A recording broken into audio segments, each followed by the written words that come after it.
Well, hello, and welcome to Journey to Wholeness. And I am your host, author, speaker, and life coach, Indiana Tuggle. For those of you who are listening to me for the first time, I help women to heal from emotional wellness through writing, and I also help aspiring authors to turn their story into a book for God's glory. Well, today I want to talk about a subject that is really kind of touchy. I want to talk about the dangers of searching for love. Now, before we get started, I do want to give you my disclaimer. I am not saying that it is wrong to desire a relationship because it is absolutely perfectly natural. However, where I'm coming from is for those of us who have become obsessed with finding a mate to the point to where we can't be happy, we can't enjoy life, we can't go farther or move forward in what God called us to do because we don't have a person in our lives to share it with. And I'm speaking about what I call the when I get crew.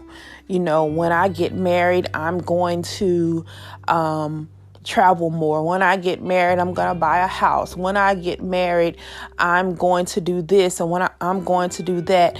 In other words, your life is on hold until you get into a relationship.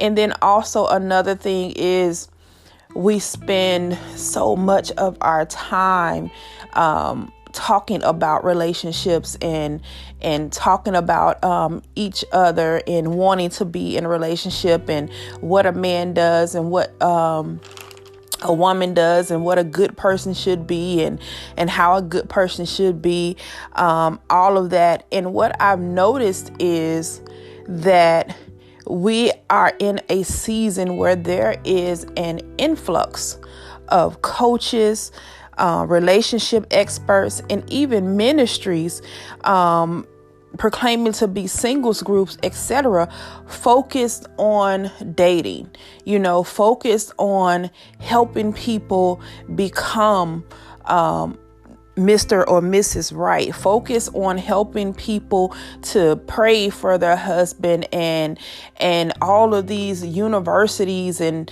things like that, where we have become a marketing trend because the world operates on supply and demand.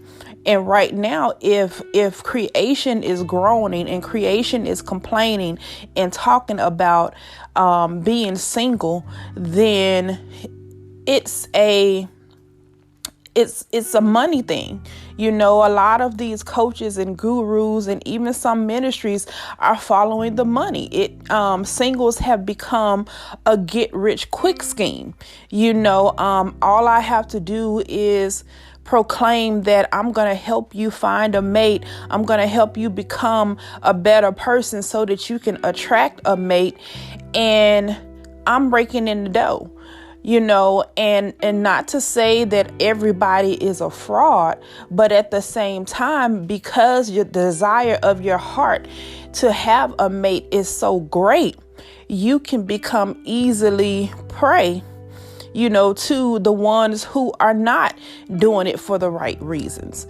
So today I want to give 5 things that when you are searching for love can become dangerous, and the first thing is it distracts you from God and your purpose.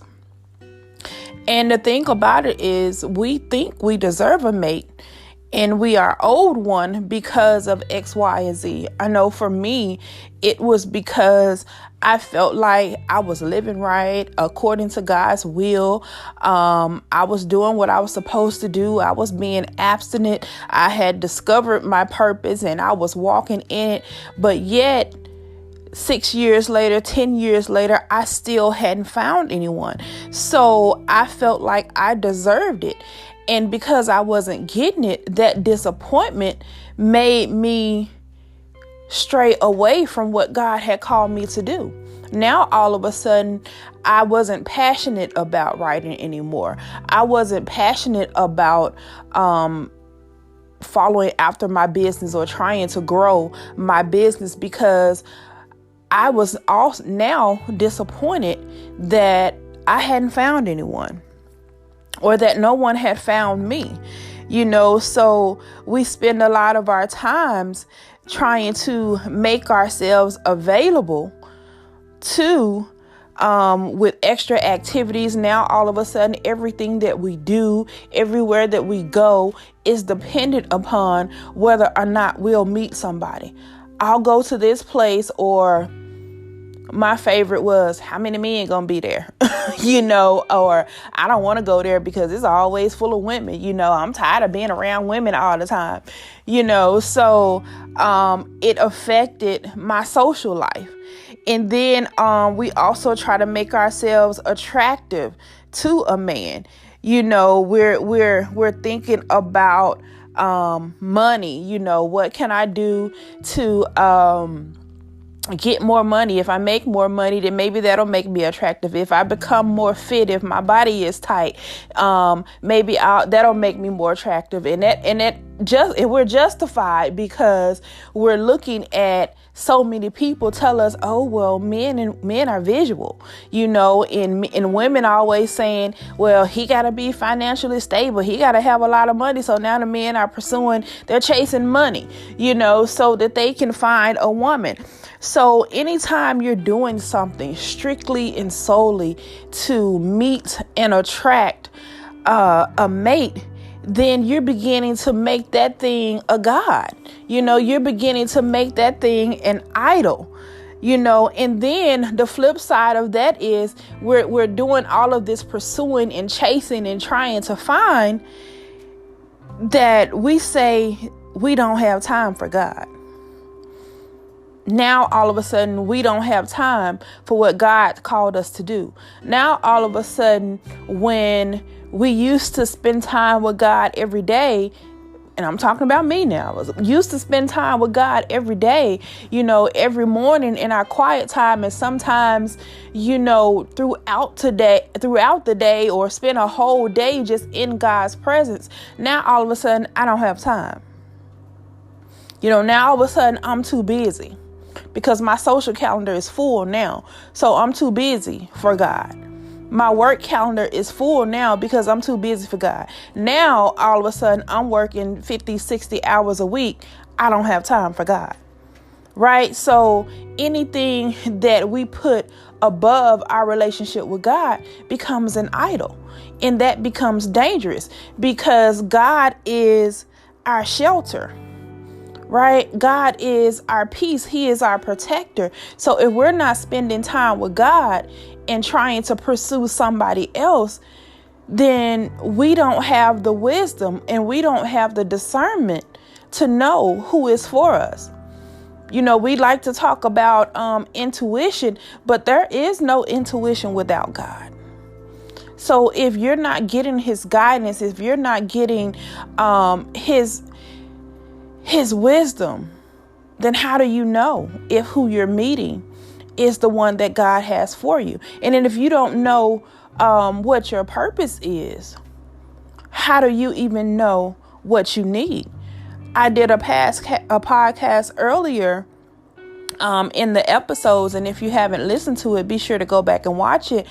Go back and listen to it. I did a podcast about staying hidden. And one of the questions that you have to ask yourself is, who am I and what is my purpose? If you can't answer that question, yet you're out pursuing someone, then you run the danger of meeting the wrong person, of accepting the wrong person, right? And so the second danger of searching for love is that it opens you up to predators or wolves in sheep clothing. And that's what I was talking about when we see this influx of coaches and relationships experts, because what they're saying, it sounds good. and it feels like they're filling that void of the guidance that you're searching for. When you should be looking to God, you end up getting advice from someone else that is tainted by their own selfish gain. It's tainted by their pursuit of money and popularity, right?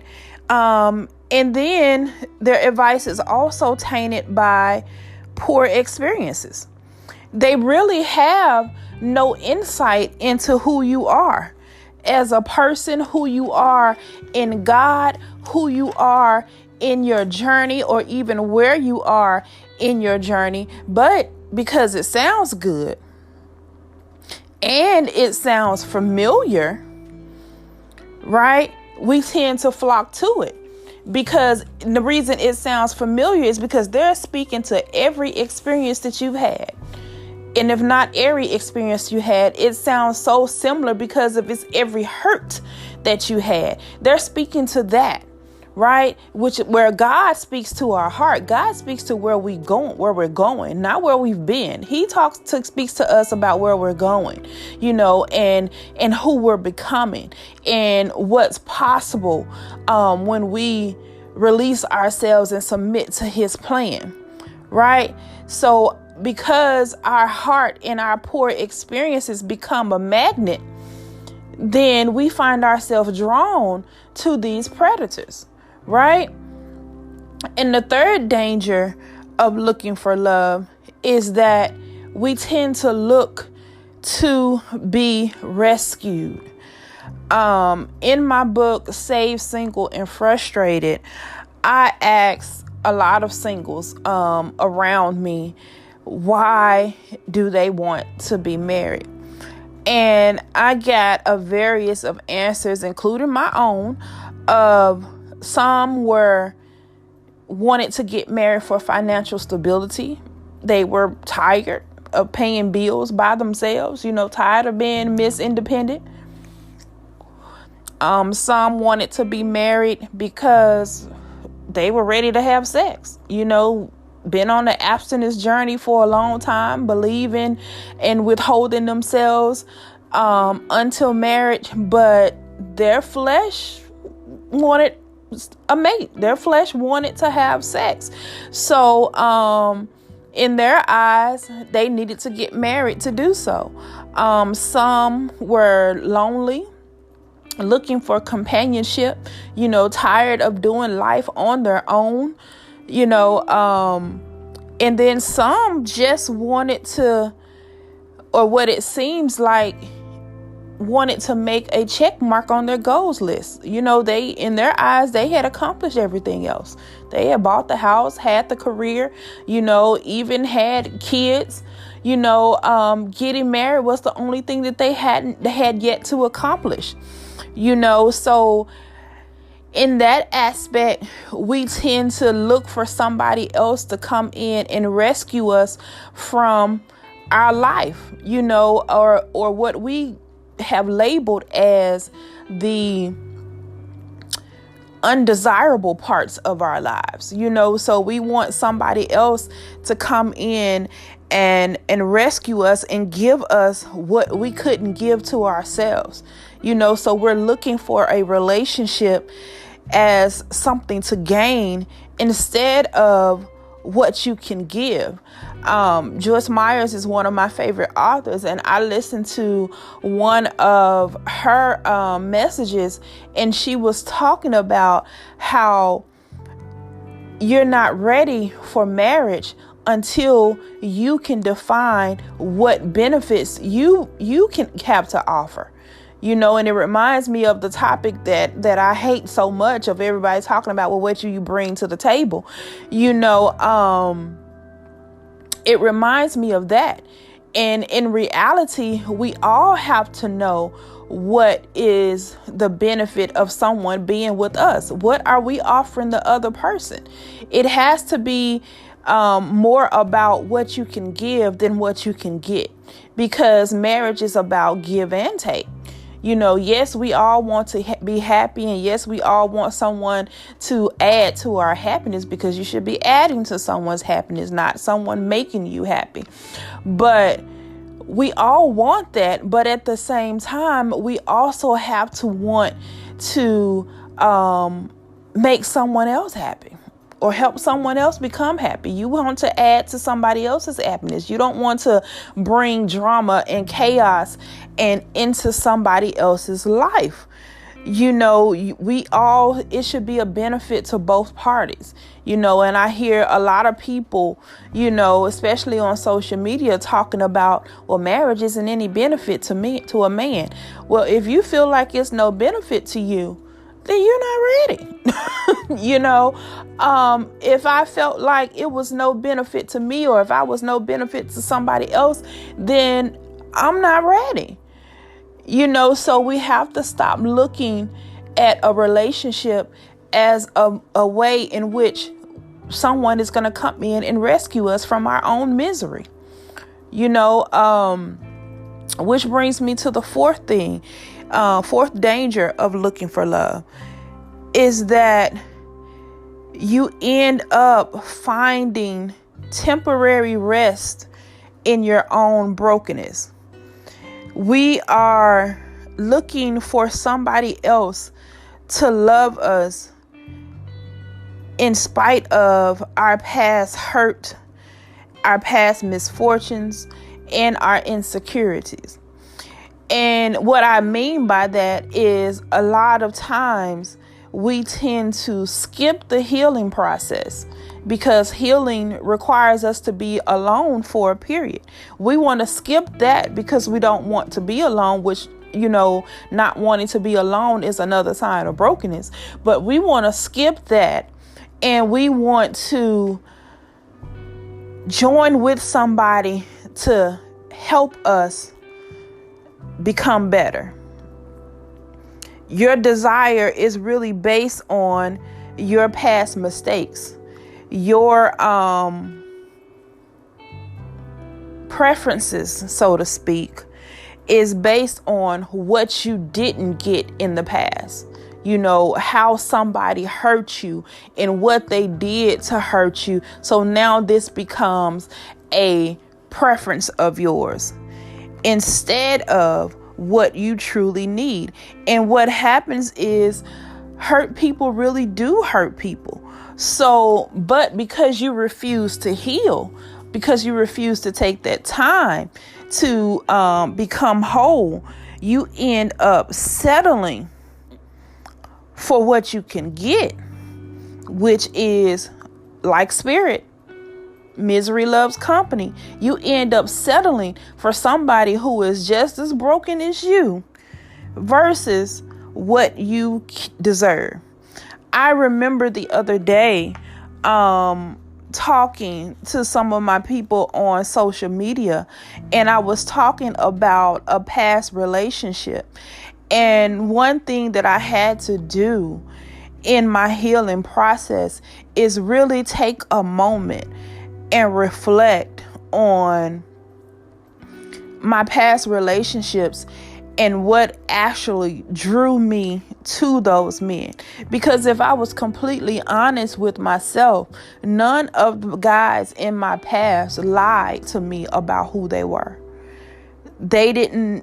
I wasn't misled at all. I went in knowing, fully who these men were. And I'm not saying that I'm taking responsibility for the poor actions that they portrayed, because yes, I was cheated on in a relationship. Yes, I was verbally, or emotionally abused in a relationship. Yes, I experienced, some instances with some men who didn't want to contribute to the household. I was the sole provider. But at the same time, I had to look at, well, Indiana, if you knew that going in, what made you stay? Because at some point in the relationship, I was happy with those men. I was in love with those men, right? So I had to really realize that because my search for love wanted someone who would love me for me, wanted someone who would be supportive and caring, and wanted someone who wanted to spend time with me, wanted someone who I was the object of their desire, so to speak, or who would speak great things over me, because one of my love languages was words of affirmation, because that's what I wanted and that's what they gave. I never desired somebody who would be financially stable. I never cared if they were faithful, as long as I didn't see it. As long as when we were together, and I was number one on your list when we were together, I didn't care what you were doing outside of my presence. So I had to understand that in my own brokenness, I settled for less than I deserved because I didn't want to be alone. And when we settle, the danger in settling is that the other person thinks they're your one. The other person thinks that all is good, all is well. So finally, when I woke up in those relationships and realized that this relationship wasn't healthy for me anymore, that what I initially desired wasn't enough, when I got tired of paying all the bills, when I got tired of hearing the rumors in the street about what that person was doing, in the street, when I got tired of that and decided to walk away, those men were hurt. Because in their eyes, I lied to them. I told them they were the best thing since sliced bread, so I ended up having to realize that in my own hurt, I possibly did hurt someone else. So because they were hurt, then after the relationship ended, I had to endure some stalking, because they didn't understand why I was ending. I had to endure some verbal abuse because they were angry, not understanding what had happened. And in my healing process, I had to apologize, and go back and say, you know what? I'm sorry for the hurt that I caused you, so a lot of times the danger of looking for love when you're not fully healed is that you invite somebody into your broken areas that you shouldn't have. You end up settling for less than what you deserve because your brokenness is telling you that this is all you're going to get. So brokenness really does taint your vision. So you have to heal so that you can clearly see who and what God has for you. And the last danger of frustration, and I didn't give these in any other order, but the fifth danger of searching for love is that it creates frustration infused desperation. And that is the thing that I'm seeing now in a lot of social media and a lot of these singles groups that I have witnessed, is that women have become, even men, I'm not just going to say women, but both women and men have become frustrated with the dating process. The term that they use now is there is pee in the dating pool, and it's because we have this desperation to find love. and much so that it has polluted the dating process. The sole purpose of dating is to get to know somebody, to determine if they are somebody that you want to build a relationship with. Everybody you date is not going to be the one. However, when you are desperate for love, you go into every dating situation hoping to find the one, instead of viewing dating as what it is. I'm just getting to know this person. If they are not the one, okay, thank you, move on to the next one. But the problem is we jump into these dating ships and spill out all of our guts, so to speak. Tell them everything that we want about each other, instead of letting it flow at a natural pace, so that you can get to know the other person and they can get to know you in a timely fashion. We cannot rush love. And we want to, and I get it. We all want to be in a relationship. Nobody likes this getting to know you phase. We want to go from, hey, how you doing, to, hey, boo, you my boo. I get it. The whole getting to know you phase is long and it's drawn out, but it's still necessary, right? In the beginning, everybody is putting their best foot forward. Everybody is bringing their A game, so you have to give it time to develop. And people don't want to take that time. So they're rushing in, and then they're meeting these people, and within 2 weeks or a month or whatever, all of a sudden, some of us have had sex too soon. Some of us have opened ourselves up too soon. The person is coming to your house and spending the night, or, this, that, and the other. You're inviting them into your circle. You're inviting them around your kids, around your family members, and you barely known them a month. And then by month 2, you realize they ain't what they said they was. So now you all hurt. And I'm like, why did you rush it? Right? The last guy that I dated, after 2 weeks, he was telling me that I was going to be his wife, and he wanted to be with me. And I'm like, bruh, I barely know you. And the thing about it, those first 2 weeks were amazing.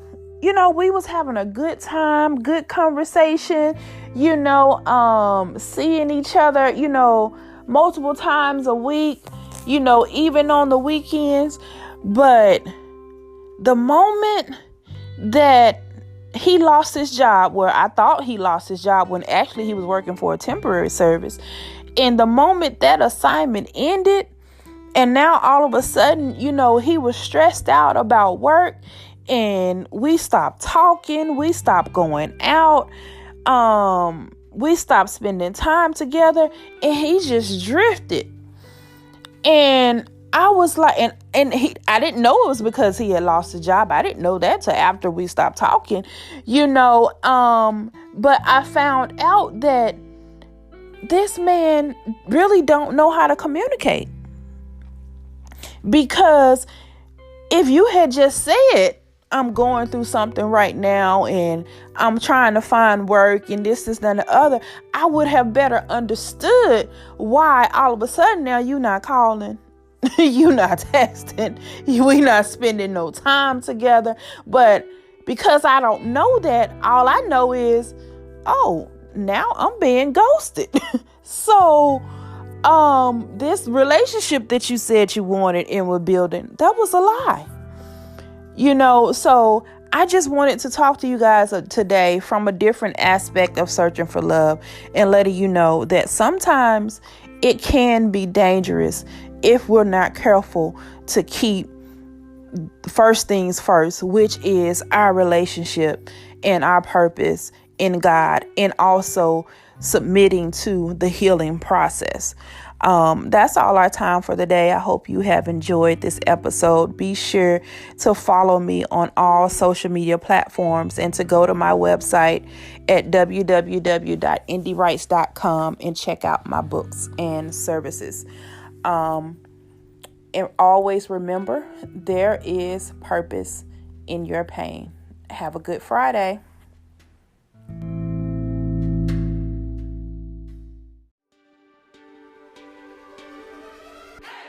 You have been listening to Journey to Wholeness, brought to you by Indie Writes, a spiritual growth and development company that helps you write your way to success and wholeness in every area of your life. We specialize in books and journals that promote mental wellness and Christian growth. Our journals provide inspirational articles, motivational quotes, biblical guidance, writing prompts to release your feelings, fears, and thoughts, as well as strategies for success to tackle your goals and pursue your purpose. Visit our website and join our mailing list at www.indiewrites.com to learn more.